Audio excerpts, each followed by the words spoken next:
WCBI News at 6 starts now.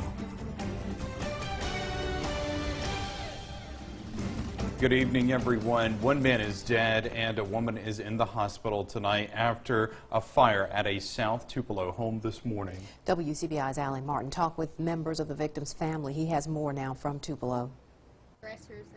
Patricia Raymer spent part of her Wednesday afternoon sifting through the burnt-out remains of her grandfather's home, looking for anything that could be salvaged. Try to see if we could find any pictures that could be saved. The only thing we found is just his bank statement stuff.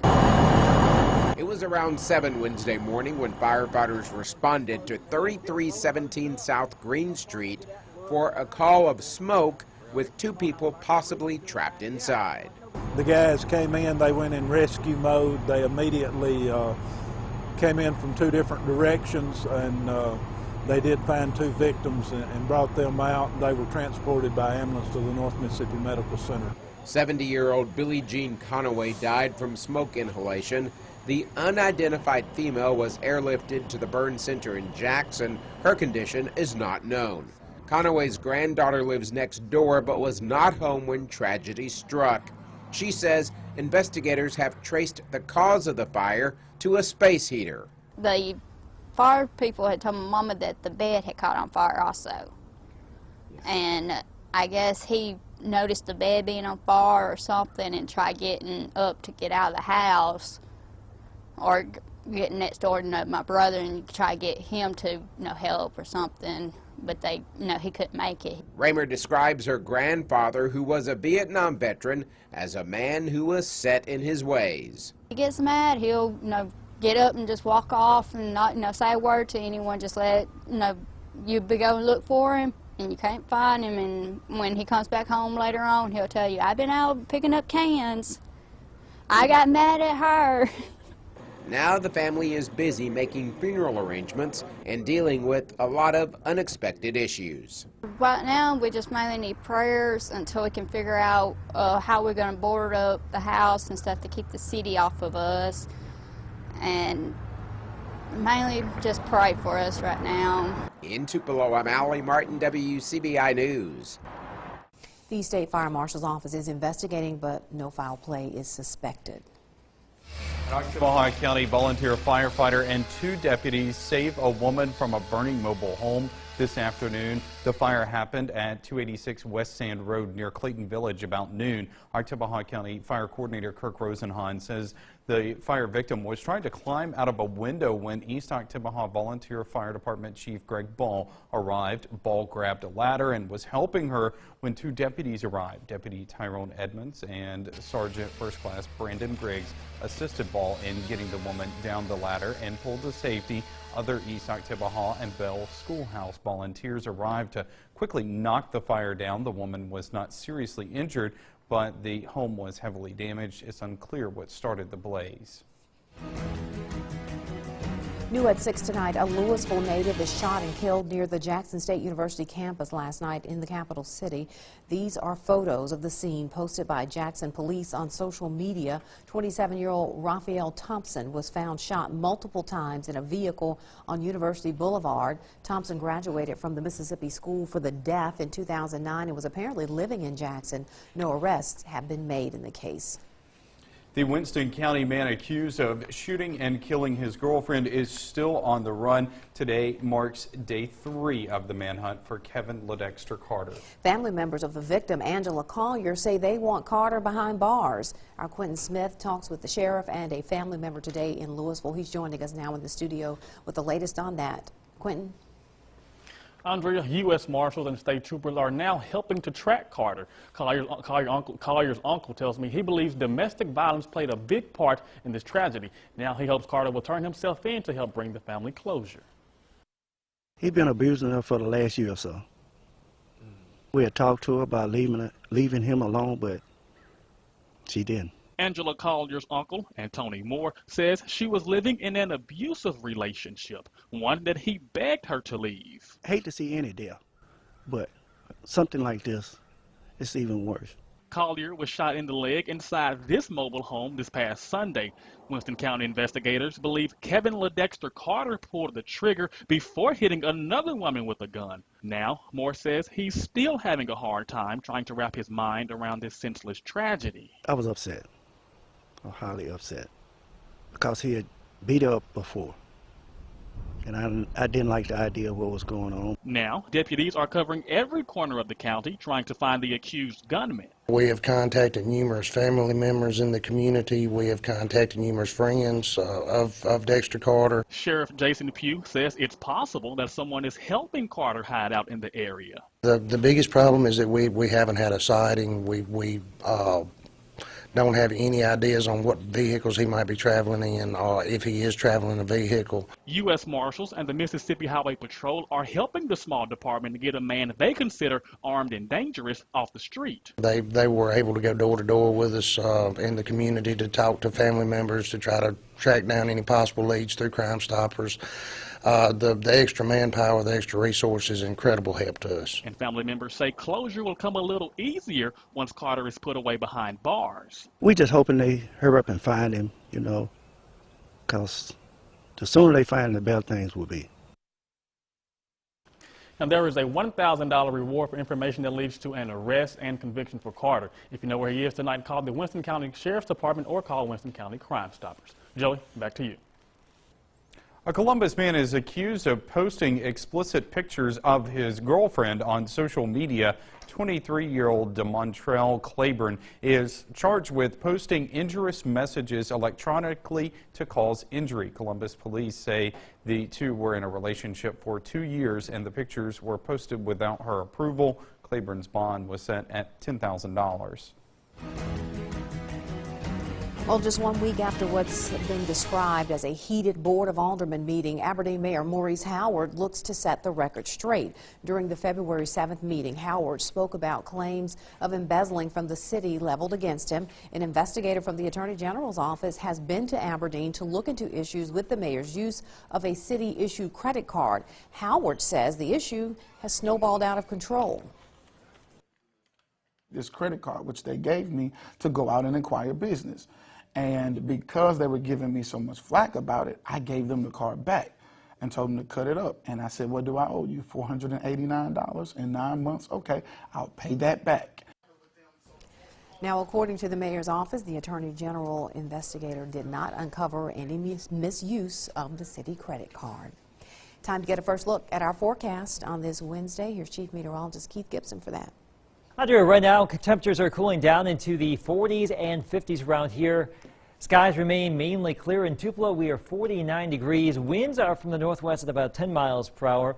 And we will stay clear in Tupelo as we go throughout the evening hours. So Tupelo and everywhere else, you will need that jacket. By late this evening, we are down to about 39 degrees. And overnight lows across the board here down to around 30. So this is the coldest night of the 7-day forecast. We start to warm things up tomorrow. More in just a few minutes. All right, thanks, Keith. Webster County deputies take time to talk with residents today. The Sheriff's Department held a coffee with a deputy event at Manti Baptist Church. It's the first time the department has hosted this type of forum. They say they want to involve the community in discussions about how to fight crime. They know when something's not right. They know when something's wrong, whether we will or not, because we're not generally in the area. So we can come to the general public and they'll tell us when something's not right in their area because they live in it and they know it and they know the people there.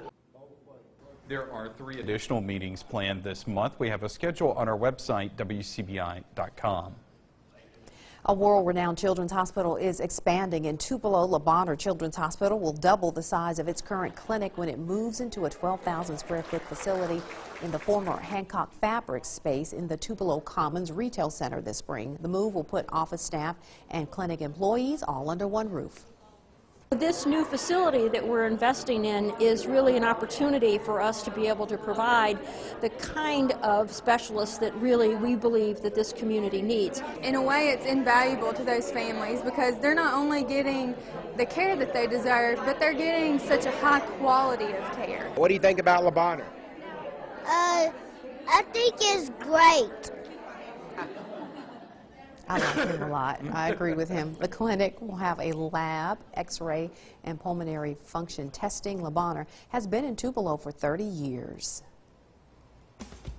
Making math fun can be a challenge. That's true. When we come back, we meet a teacher who manages to do that, and it's getting her a little recognition.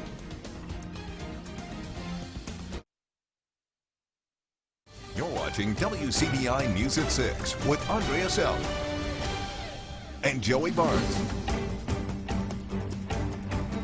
Welcome back. This week's WCBI Educator of the Week gets a double honor. Jill Dillinger is a 7th grade math teacher at Choctaw County High School. She's not only our Educator of the Week, but the staff there voted her the Choctaw County School District Teacher of the Year. Co-workers say she's an energetic teacher who tries to bring excitement to math every day. She says students need to know their teachers care. The things that they do now matter when they're seniors and when they get out of high school. You know, people think, oh, you're there from 8 to 3. No, we're here for a lot longer than that and do a lot more than that. And, you know, they just need to realize we're here and we care. And, you know, when they succeed, we succeed. If you would like to nominate a teacher for our Educator of the Week, go to our website, WCBI.com. Students at New Hope Elementary School are celebrating Black History. Our own Andrea Self spoke to 1st, 2nd, and 3rd graders this morning about the history behind Black History Month. She also shared a story that illustrates the many inventions by African Americans, like the stoplight, refrigerator, and elevator. A few lucky students won a WCBI prize pack filled with fun gear for being good listeners and answering questions during a quiz, and I bet you had a great time. A lot of fun. It's a perfect Wednesday evening. Our Alpha Insurance camera in downtown Columbus shows you that. We will be cold tonight, but temperatures will be warming big time as we get into the weekend. Full forecast is next.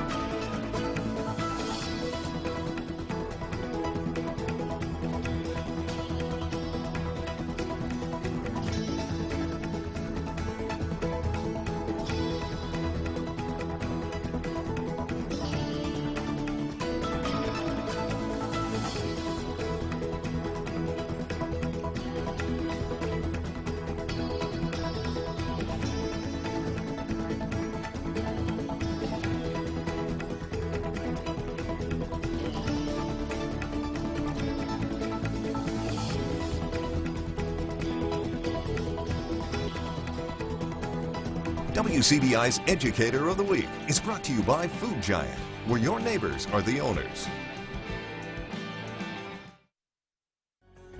Your First Alert weather forecast with Chief Meteorologist Keith Gibson. Bright sunshine this afternoon after those clouds we had this morning. Our Alpha Insurance time lapse in downtown Columbus showing you how nice it's been this afternoon. Temperatures warming up into the upper 50s in many locations. Now we are cooling on down into the 40s and mid 50s, and we will continue to tumble as we go throughout the course of the overnight hours. Speaking of those current temperatures, 49 in Tupelo, 52 in Columbus, 54 in Tuscaloosa. But as we advance past tonight, once again tonight we're going to be down to around 30. As we advance past tonight, we are likely in the low 60s tomorrow, and we keep going up from there into the weekend and early next week. Now, speaking of next week, yeah, we're warm. Really, most of the lower 48 outside of the west coast will be above average for the middle to end of next week. So this warm weather pattern that we will start to get into again is going to stick around.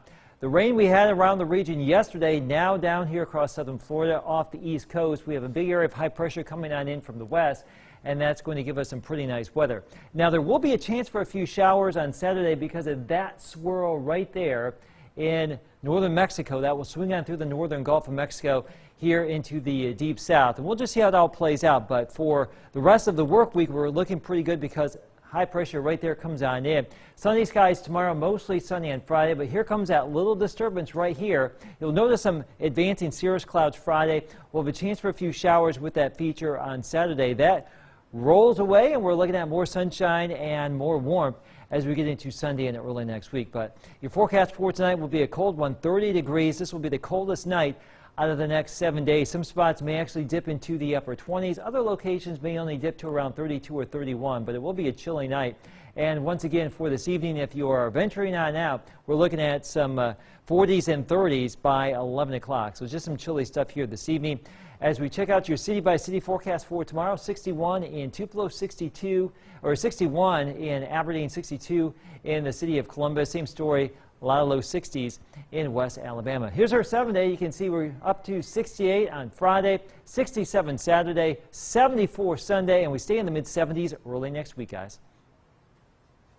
It's been a busy day for our chief meteorologist, Keith Gibson. He was at Churchill Elementary earlier in West Point talking to second graders about high and low pressure, storm systems, clouds, and severe weather. And you should bring some of those visual aids to help us out, help us understand. He described how meteorologists gather information from weather balloons. Keith also showed the kids a little behind-the-scenes video of what goes on here at WCBI during a typical newscast like the one you're watching right now. Keith Gibson in jeans, ladies and gentlemen. All right, coming up, we recap last night's action in SEC men's basketball. That's coming up next in sports. WCBI First Alert Weather School is brought to you by Emerson Animal Hospital in West Point. WCBI Sports with Robbie Donahoe is brought to you by your local Ford dealers. Go further. Ole Miss continues to fight, claw, and scrap their way to victories in second halves of games recently. Double-digit deficits don't seem to face the Rebels when playing at the Pavilion, and it didn't once again last night against a reeling LSU team. Andy Kennedy was asked what his team needs to do to overcome the dead feeling in the early going. That's a great term, dead, because literally, I was just telling our group, you know, this season's a grind. Think about this. We played an emotional game, dug out of the biggest hole, I guess, in the history of our program, being down 23 with 18 to play against Auburn. That's, you know, that game ends 7:30, 8 o'clock, whatever time it was. It's going to take you a little while to regroup from that. Now you're late Sunday. Now you're turning on Monday to play. Thankfully, we didn't have to travel. The grind is real, and it's throughout college basketball. And the teams that can continue to just stay the course, win games such as this. It's so important. You have to protect your home floor.